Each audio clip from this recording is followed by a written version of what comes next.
पहले अपने पीठ को देखती है और फिर उस परछाई को अपने करीब देखती है। मोहिनी को कोई ऊपर देख रही होती है। मोहिनी खूब चिल्लाने की कोशिश करती है पर उसके गले से एक स्वर भी नहीं निकलता। उसके कानों में सिर्फ उस परछाई की हंसी गूंज रही होती है। मोहिनी, मोहिनी क्या हुआ? मोहिनी उठो, मोहिनी उठो, मोहिनी, मोहिनी, मोहिनी क्या हुआ? अरे वो परछाई परछाई परछाई। पहले तो शांत हो जाओ, शांत हो जाओ, कोई नहीं। आरव मोहिनी को अपने सीने से लगा लेता है। मोहिनी का पूरा चेहरा पसीने से तरबतर और एकदम लाल हो चुका होता है। बस बस बस, कुछ नहीं हुआ मोहिनी, सब ठीक है, मैं हूं ना इधर, शांत हो जाओ। मोहिनी धीरे धीरे शांत होती है। आरव उसका हाथ पकड़कर उसे बैठा देता है। क्या हुआ था? फिर से बुरा सपना आया? हाँ। अब की बार क्या देखा? पता नहीं, हम दोनों बात कर रहे थे, तभी हमारे बेड के साइड वाला दरवाजे से आकर एक परछाई अंदर आई और मेरी बहुत करीब आ गई और फिर जोर जोर से हंसने लगी और फिर एकदम से मुझे जकड़ लिया। बस कोई नहीं, शांत हो जाओ। समझ नहीं आ रहा कि बार बार ऐसे सपने क्यों आए जा रहे हैं। तुम अपनी माँ से बात कर लो एक बार, शायद उनके पास कोई उपाय हो। ठीक है, कल करती हूँ माँ से बात। अगला दिन होते ही मोहिनी अपनी माँ को फोन कर देती है। हेलो। हाँ माँ। हेलो। अरे बिटिया, आवाज नहीं आ रही। हेलो माँ। हाँ हाँ, अब आ रही है। कैसी हो बिटिया? ठीक हो माँ, तुम बताओ कैसी हो? अरे मैं तो बस इंतजार में हूँ कि कब तू नानी बनाए मुझे। बस थोड़ा सा इंतजार और कर लो माँ, फिर खूब खिलाना अपने नाती या नातिन को। हाँ हाँ। अच्छा माँ, एक बात पूछनी थी तुमसे। हाँ बता।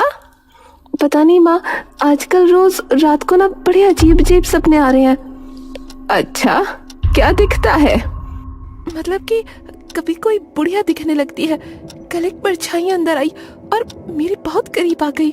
ऐसा लगता है जैसे किसी ने मेरे शरीर को जकड़ लिया हो। मैं चीखने चिल्लाने की कोशिश करती हूँ पर आवाज ही नहीं निकलती गले से, ना हाथ पांव हिलते। मतलब बार बार दब रही है तू? हाँ, मुझे तो समझ ही नहीं आ रहा कि क्या करूं मैं माँ। एक काम कर बिटिया। बताओ। आज से अपने तकिए के नीचे एक लोहे का चाकू रख लियो और अपने कमरे में ये देख लियो कि कोई अजीब चीज पड़ी है के आसपास या तेरे किसी सामान में, और अगर कुछ मिले तो मुझे बताइयो। और हाँ, उसे छूना मत बिल्कुल भी, ठीक है? ठीक है माँ। मोहिनी अपने कमरे में जाकर सारी चीजें उलट पलट देती है लेकिन उसे कुछ नहीं मिलता। तभी मोहिनी की नजर अपने पलंग के निचले हिस्से पर पड़ती है। क्या हुआ? एक बार इस पलंग के नीचे झुककर देखो, कुछ अजीब रखा है क्या? अजीब? अरे तुम देखो तो सही। ठीक है बाबा।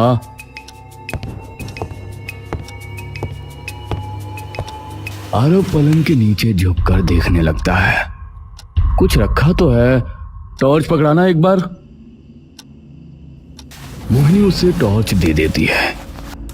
आरव जैसे ही वो टॉर्च लगाता है उसे कुछ मुर्गी के पंख एक काले कपड़े से बंधे दिखते हैं।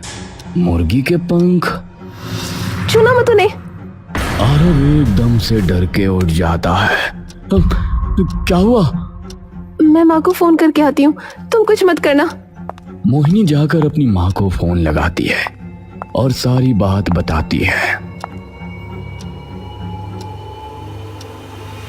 उसे छूना ना बिल्कुल भी, बस अपनी एक मुट्ठी में नमक भर लियो और उसे झाड़ू से बाहर निकाल दे घर से, और पूरे कमरे पे फिर गंगा जल छिड़क देना।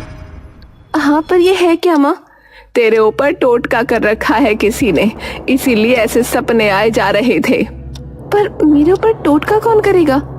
अरे घर कुनबे में बहुत से लोग हुए बिटिया, पर क्या पता तुम्हारे पीछे कोई आ गया हो तो उसे बाहर फेंका, और आज से लोहे का चाकू तकिए के नीचे रख के सोया करियो। ठीक है माँ।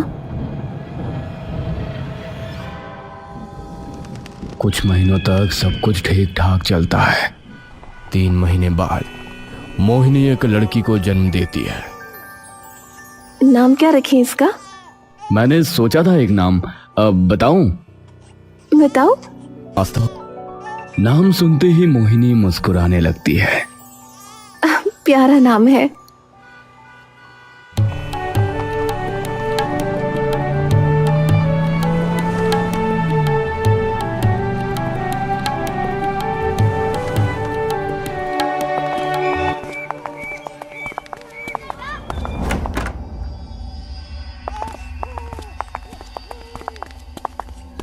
रुको। मोहिनी की नजर तभी सीढ़ियों पर पड़ती है। आरव एकदम से रुक जाता है। मोहिनी की भनभीनी आंखें एकटक बस सीढ़ी की ओर जमी हुई होती हैं। सीढ़ियों पे बने उन निशानों को देखकर आरव की आंखों के सामने की दुनिया मानो घूमने लगती है। आरव चकरा के पीछे की ओर गिरने लगता है। आरव, संभालो खुद को। आरव एक झटके से होश में आ जाता है और खुद को संभालता है।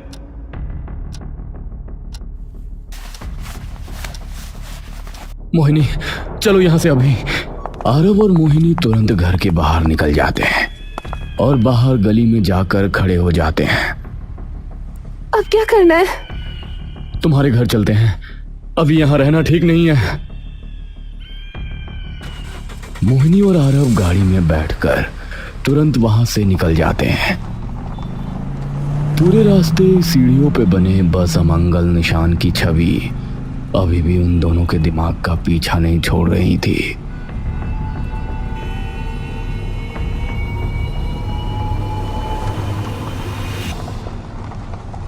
कौन मनहूस है ये? क्यों हमारे पीछे पड़ा हुआ है? पता नहीं, पर अब हम वहां नहीं रह सकते। सही कह रहे हो।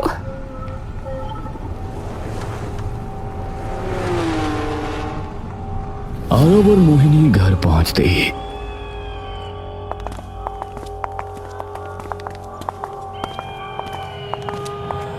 तुरंत सारी की सारी घटना बीरो को बता देते हैं। कोई बुरा ही तुम्हारे पीछे लगा हुआ है। सही किया तुमने यहाँ आ गए। कुछ दिन यहीं रह लो जब तक घर ना मिल जाए दूसरा। कुछ दिनों बाद ही मोहिनी और आरव अपना सारा सामान अपने घर में ले आते हैं और फिर अपने पुराने घर को मुड़ के भी नहीं देखते। आस्था भी अब देखते ही देखते धीरे धीरे बड़ी होने लगती है। अब घर में सिर्फ आरव, मोहिनी और आस्था रह रहे होते हैं और खाना बनाने और साफ सफाई करने के लिए बस उनकी एक पुरानी काम वाली सिमरन, जो सुबह आती और रात तक चली जाती। आस्था। हाँ मम्मी। ओहो, 2 मिनट के लिए टीवी से नजर भी हटा लिया करो कभी। हाँ हाँ ना, आप बोलो तो सही। मैं और पापा कुछ देर के लिए तुम्हारे चाचू के घर जा रहे हैं किसी काम से, तो दीदी यही है तुम्हारे पास। अगर भूख लगे तो उन्हें बता देना, वो खाना बना देंगी। ठीक है? ठीक है मम्मी। ये नहीं सुधरेगी। सिमी, ध्यान रखना इसका। कोई नहीं दीदी, आप बेफिक्र होकर जाओ, मैं अपने आप संभाल लूंगी। आरव चलो ना, लेट हो रहा है। आया। आरव और मोहिनी आस्था को घर छोड़कर निकल जाते हैं। आस्था चुपचाप बैठी टीवी देख रही होती है कि तभी आसपास की सभी लाइटें बंद हो जाती हैं। आस्था एकदम से पलटकर पीछे देखती है, पर पीछे बिल्कुल अंधेरा। आस्था वापस टीवी की ओर अपनी नजरें घुमाती है। टीवी के सामने सिमरन चुपचाप खड़ी अपनी नजरों से आस्था को घूर रही होती है।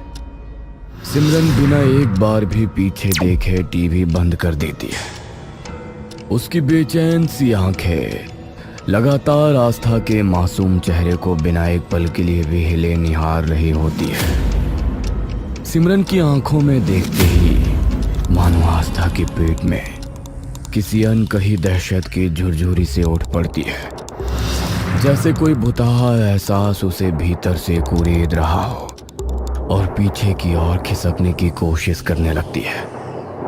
क्या हुआ दीदी?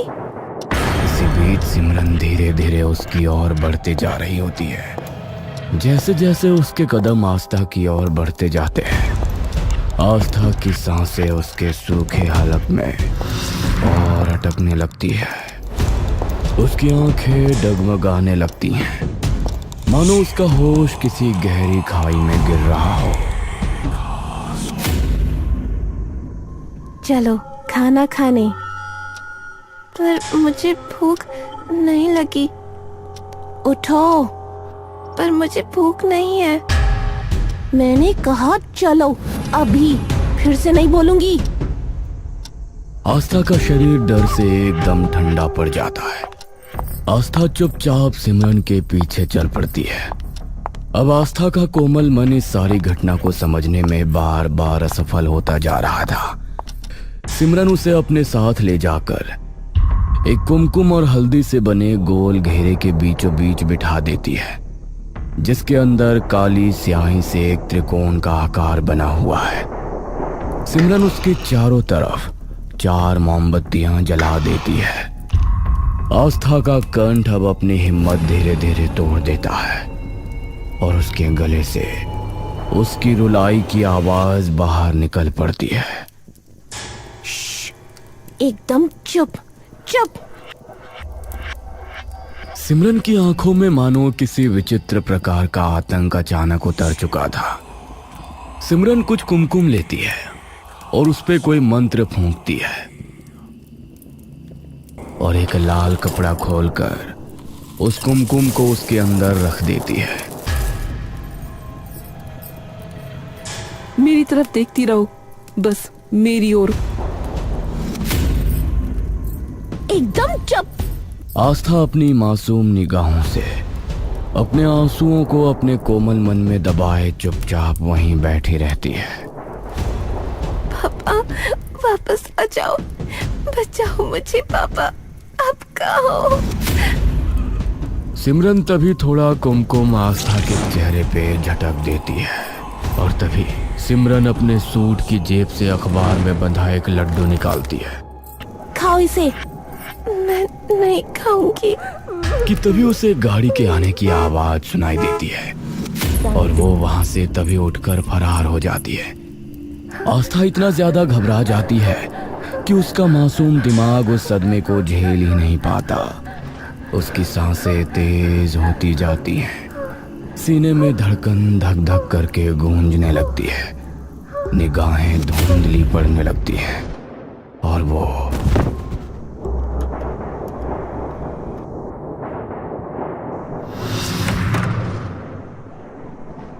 लाइट को क्या हुआ? बंद क्यों है? अभी तो आस्था के सोने का टाइम भी नहीं हुआ। मोहिनी जाकर सोफे पर देखती है।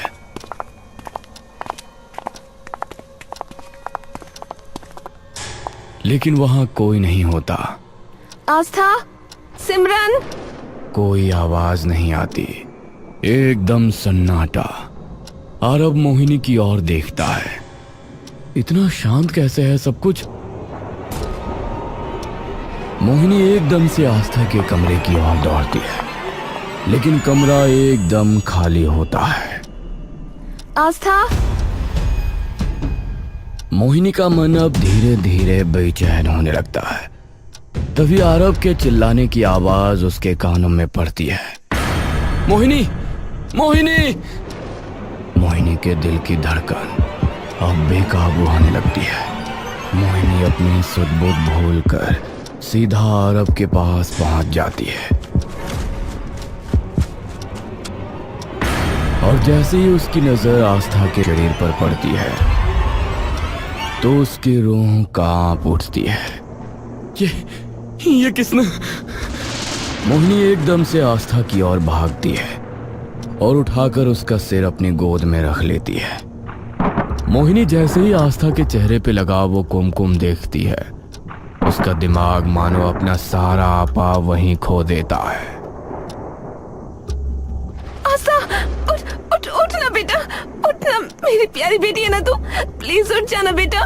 आस्था उठ ना। तभी आरव आकर मोहिनी को संभालने लगता है। मोहिनी, संभालो खुद को, पहले इसे अंदर लेकर चलते हैं और इसका मुंह पोंछते हैं। मोहिनी एक गीले तौलिए से उसके मुंह पे लगा कुमकुम साफ करती है। मोहिनी आस्था को देखकर बिलख बिलख कर रोने लगती है। आस्था की ऐसी हालत देखकर आरव भी अपनी आंखों को नम होने से नहीं रोक पाता। मुझे लगा था वहां से आने के बाद फिर से नहीं होगा, पर ये घिनौनी घटिया चीज मेरी बेटी का पीछा क्यों नहीं छोड़ रही? कौन है आखिर ये? चाहती क्या है मेरी इस मासूम सी बच्ची से? सिमरन, सिमरन कहाँ है? मोहिनी एकदम से आरव की तरफ मुड़ती है, तभी अचानक आस्था होश में आ जाती है।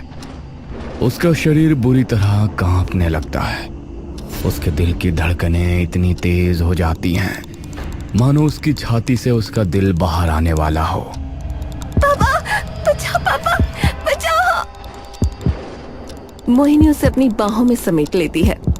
कोई कुछ नहीं कहेगा, मैं हूं ना यहाँ, कोई कुछ नहीं कहेगा, पापा है ना, शांत हो जाओ। आस्था जैसे ही अपनी माँ का चेहरा देखती है वो तभी फूट फूट कर रो पड़ती है। आस्था, बाबू क्या हुआ? बताओ ना मम्मा को।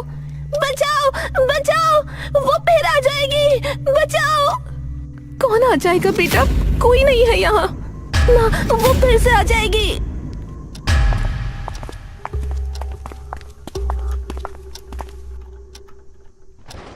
बेटा, पापा की तरफ देखो एक बार। आस्था धीरे से आरव की तरफ देखती है। पापा, वो फिर से आ जाएगी। पापा बचाओ मुझे। ए, तुम तो पापा की शेरनी हो ना, पापा है ना तुम्हारे पास, कुछ नहीं होने दूंगा तुम्हें, आई प्रॉमिस। यू ट्रस्ट पापा ना? हाँ। तुम मुझे बस ये बताओ बेटा कि किसने किया ये? आस्था डर से कांप रही है। बेटा डरना बिल्कुल नहीं है, पापा है ना, बस ये बता दो कि किसने किया, फिर देखो। दी, सिमरन दीदी। सिमरन का नाम सुनते ही दोनों के होश उड़ जाते हैं। आरव की आंखों में एकदम से मानो खून खौल जाता है। आरव एकदम स्तब्ध वहां खड़ा रह जाता है। मतलब हमेशा से वही कर रही थी ये सब, सिमरन? पर वो तो कितने सालों से तुम्हारे यहाँ काम करती आ रही है। सिर्फ वो नहीं, उसकी माँ भी हमारे यहाँ ही काम करती थी। आज ये किस्सा ही खत्म करता हूँ, ध्यान रखना आस्था का। आता हूँ। सुनो, मुझे मत। बात सुनो। आरव मोहिनी की आंखों में देखता है। हमारी बेटी को उसने चोट पहुंचाई है, तो उससे सारे जवाब लेना।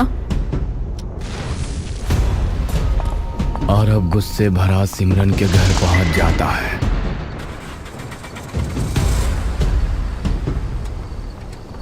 आरव गुस्से से अंगार हुआ हर भीड़ी गली पार करता हुआ सिमरन के घर के सामने जा खड़ा होता है।